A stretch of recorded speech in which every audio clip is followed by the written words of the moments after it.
Hello, Annette Ornelas here from Southwind Designs. Welcome to my studio. I am going to show you how to top stitch machine binding. And so that means I have attached the binding to the wrong side of the quilt, and I'm going to turn it to the front of the quilt and top stitch it. Now the binding gets put on just the same way as if you were putting it on the front of the quilt. The only difference is that I cut my binding just a little bit larger. I normally do 2-inch binding, and this one I cut 2 1/4.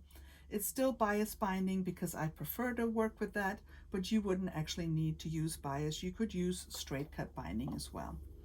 Okay, so once you have your binding stitched to the back of your quilt, you're going to turn it around and you're going to pull it to the other side. Now, because it's very critical that you're even and that you don't have any pleats on the back, sometimes I use the iron and I just iron that binding away from the seam. It makes it easier.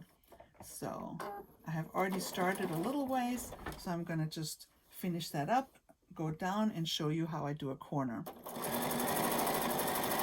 I'm stitching right on the edge of that fold of the binding. And I'm just rolling it in and just little stretches at a time. Okay. Don't pull it too much because you don't want to pull everything to the other side.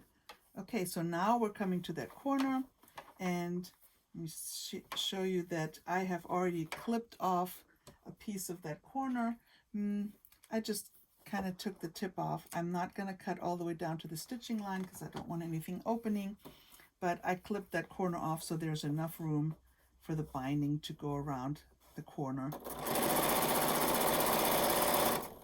Okay, as I'm coming closer, I'm just going to tuck that binding into place, and the first thing I'm going to do is I'm going to go straight down, so make this look really nice and even, and then I'm going to pull the other binding up. Now you could use a pin or you can hold it in place. It's up to you.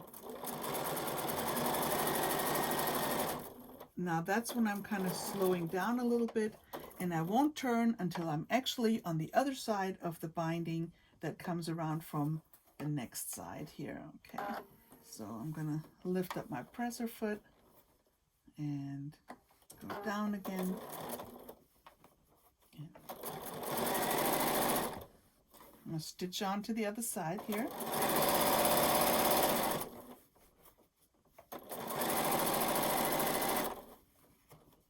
And just little stretches at a time. If you do too much at a time, sometimes you kind of wave out of the lane here. So I just want to make sure little stretches at a time. Okay, and I'm making it nice and flat, going down towards me, and then I'm going to pull the next one up, and that's when I really slow down.